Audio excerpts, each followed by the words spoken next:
ሰላም ጤና ይስጥልኝ ውድ ሀሰ ስፖርት አድማጮች፣ በዛሬው የስፖርት መረጃችን በትናንትናው ዕለት የተደረጉ እጅግ ተጠባቂ የነበሩ የ2026 ዓለም ዋንጫ የምድብ ጨዋታዎች ተደርገዋል። እነዚህንና የተጠናቀቁ የዝውውር ዜናዎችን ጨምሮ አጫጭር ስፖርታዊ መረጃዎችን ይዤ ቀርብ ያለው በስፋት የማስደምጣችሁ ይሆናል። አብራችሁ ይቆዩ።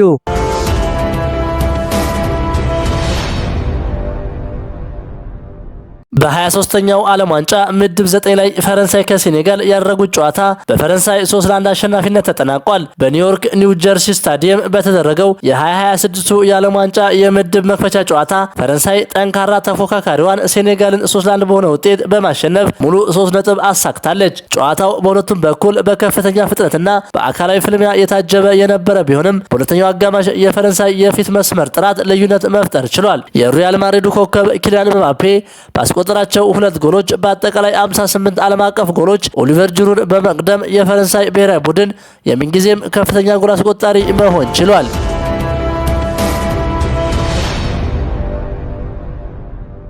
ለ28 ዓመታት ከዓለም ዋንጫ ርቀት የቆየችው ኖርዌይና ከ40 ዓመታት የናፍቆት ቆይታ በኋላ ወደ ታላቁ መድረክ የተመለሰችው ኢራቅ በቦስተን ስታዲየም ያደረጉት የምድብ 9 የመክፈቻ ጨዋታ በእጅጉ አጓጊ ነበር። የዚህ አስደናቂ ምሽት ዋነኛ ኮከብ ደግሞ ማንም ሳይሆን በአንደኛው የዓለም ዋንጫ ተሳትፈው መረቦችን ያናወጠው የ25 ዓመቱ የግብ ማሽን ኤርሊንግ ሃላንድ ነበር። በዚህም ኢራን ከኖርዌይ ያደረጉት ጨዋታ በኖርዌይ 4-1 አሸናፊነት ተጠናቋል። ኖርዌይ ኢራንን 4-1 በሆነ ውጤት በማሸነፍ ሙሉ 3 ነጥብ አሳክታለች።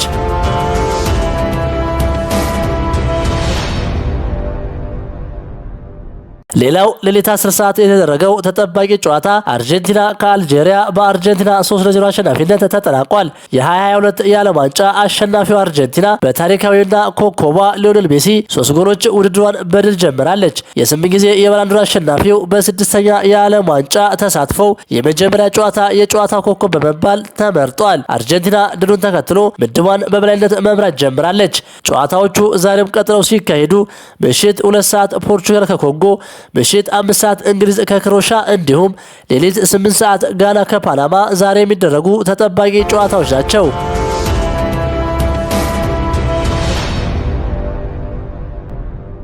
ባየር ሙኒክ ሞሮኮዊውን ኢስማኤል ሳይባሪን ማስፈረሙን ይፋ አድርጓል። ባየር ሙኒክ ሞሮኮዊውን አስደናቂ አጥቂ ኢስማኤል ሳይባሪን ከደቹ ክለብ ፒኤስቪ ኢንዶቨን በ55 ሚሊዮን ዩሮ የዝውውር ሂሳብ በይፋ ማስፈረሙን ለማወቅ ተችሏል። የዝውውር ወሬው ከተሰማ ከ2 ሳምንታት በኋላ በፍጥነት እውን መሆን የቻለ ሲሆን ታዋቂው የዝውውር ጉዳዮች ጋዜጠኛ ፋብሪዚዮ ሮማኖም ዝውውሩ ሙሉ በሙሉ መጠናቀቁን ይፋ አድርጓል። ፒኤስቪ ይህንን የ25 ዓመት ኮከብ በ55 ሚሊዮን ዩሮ በመሸጡ በክለቡ ታሪክ ከፍተኛው የተጫዋች ሽያጭ ሪከርድ ሆኖ ተመዝግቧል። ሳይባሪ በአሁኑ ወቅት የሕክምና ምርመራውን በአሜሪካ ለማድረግ ቀጠሮ የያዘ ሲሆን ከጀርመኑ ኃያል ክለብ ጋር እስከ 2031 የሚያቆየውን የረጅም ጊዜውን ይፈርማል ተብሎ ይጠበቃል።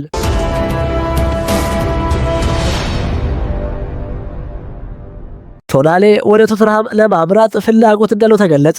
ቶተንሃም ከማንቸስተር ዩናይትድ ጋር ስሙ እየተያዘ የሚገኘውን ሳንድሮ ቶናሌን ለማስፈረም በሚደረገው ፉክክር ውስጥ ገብቷል። የቶተንሃም አሰልጣኝ ሮቤርቶ ዲዘርቢ ተጫዋቹን በስኳድ ውስጥ ለመያዝ ከፍተኛ ግፊት እያደረገ ይገኛል። ምንም እንኳን ቶተንሃም በአውሮፓ መድረክ ተሳትፎ ባይኖረውም ቶናሌም ወደ ክለቡ ለመዛወር ዝግጁ እንደሆነ ተነግሯል። ኒውካስትል ለተጫዋቹ ዝውውር 85 ሚሊዮን ፓውንድ የሚፈልግ ሲሆን ማንቸስተር ሲቲ፣ አርሰናልና ቶተንሃም ተጫዋቹን ለማስፈረም ፉክክር ላይ እንደሚገኙ ተነግሯል። ማንቸስተር ዩናይትድ ከዚህ በፊት በተጫዋቹ ላይ ጠንካራ ፍላጎት ቢኖረውም ኒውካስትል ለተጫዋቹ ከፍተኛ የዝውውር ዋጋ መጠየቃቸው ከዝውውሩ እንዲወጡ ተነግሯል ሲል ፋብሪዚዮ ሮማኖ ዘግቧል።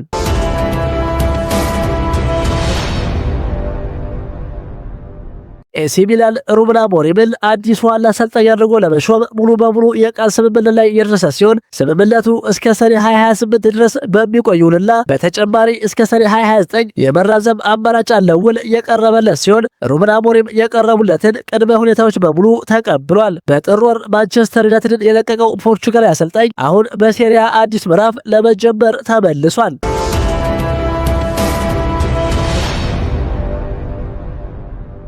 የአማድ ዲያሎና የዲዮማንዴ የዓለም ዋንጫ ድንቅ ብቃት። አማድ ዲያሎ በዓለም ዋንጫ ታሪክ ግብ ማስቆጠር የቻለ በዕድሜ ትንሹ 23 ዓመት ከ11 ወር አይቮሪ ኮስታዊ ተጫዋች በመሆን የታሪክ ባለቤት ሆኗል። በኢኳዶር ላይ በ56ኛው ደቂቃ ተቀይሮ ገብቶ 5 ተጫዋቾችን በማለፍ በዘንድሮው ዓለም ዋንጫ ከፍተኛውን ሪከርድ ይዟል። ለኮትዲቯር የገደል ማሚቱ መሆኑን በድጋሚ አስመስክሯል። የዲዮማንዴ በ19 ዓመቱ በዓለም ዋንጫ በመሰለፍ የኮትዲቯር ትንሹ ተጫዋች በመሆን ታሪክ ሰርቷል። በኢኳዶር ጨዋታ 5 ድሎችን በመፍጠር የጨዋታው ኮከብ ተብሏል። አርቢ ላይፕዚግ ለዲዮማንዴ ከ100 ሚሊዮን ዩሮ በላይ የዝውውር ዋጋ የለጠፈበት ሲሆን የመርሲሳይዱ ክለብ ሊቨርፑል በጥብቅ ይፈልገዋል።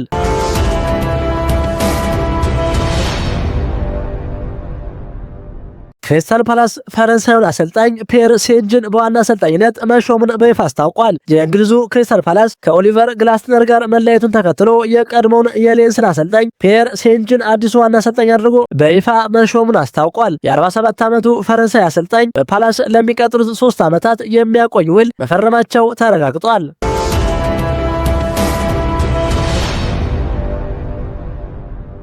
ባርሴሎና የማርከስ ራሽፎርድን ውል ቋሚ ባለማድረጉና በባርሴሎና ያለው የውሰት ውል የቋሚነት ውል ማራዘሚያ ጊዜው ትናንት በማብቃቱ ዛሬ ወደ ማንቸስተር ዩናይትድ ተመልሷል። ባርሴሎና የ30 ሚሊዮን ዩሮ የመግዛት መብት ውል ነበረው፣ ነገር ግን እንደተጠበቀው ሳይጠቀሙበት ቀርተዋል። ማይክል ካሪክ በሩን ለራሽፎርድ ክፍት በማድረግ በቋሚነት እየተነጋገረ ሲሆን ተጫዋቹ ወደ ኦልድ ትራፎርድ እንዲመለስ ከቡድኑ የአመራር አባላት አዎንታዊ ምላሽ አግኝቷል።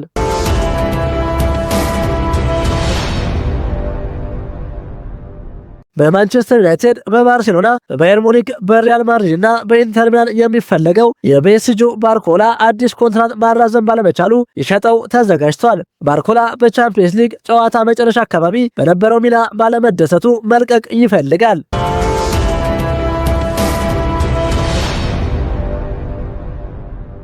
ማንቸስተር ዩናይትድ ከሉዊስ ሆል ጋር ተደምሮ እስከ 150 ሚሊዮን ሊፈጅ ስለሚችል ሳንድሮ ቶናሌን የማስፈረም ፍላጎቱን አቁሞ ራሱን ከውድድሩ አስወጥቷል። ሉዊስ ሆል ወደ ማንቸስተር ዩናይትድ ለመዘዋወር ፈቃደኛ መሆኑን የገለጸ ሲሆን ኒውካስትል በበኩሉ ከ68 ሚሊዮን እስከ 75 ሚሊዮን ዩሮ የዝውውር ዋጋ የሚፈልግ ሲሆን ዩናይትድ ግን ከ55 እስከ 60 ሚሊዮን ዩሮ ለመጨረስ እየተደራደረ መሆኑ ተዘግቧል።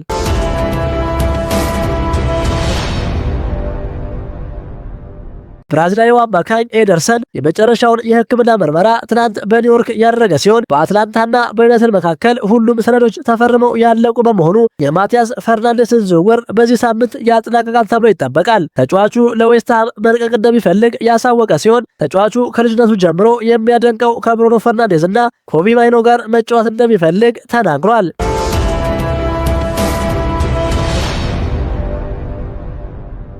ክቡራን የሐሴት ስፖርት አድማጮች የዛሬው የስፖርት መረጃችን ይህን ይመስል ነበር። ሐሳባችሁን በኮሜንት አጋሩኝ። ለሌሎችም ድረስ ሼር አድርጉት። ቸር ተመኘን።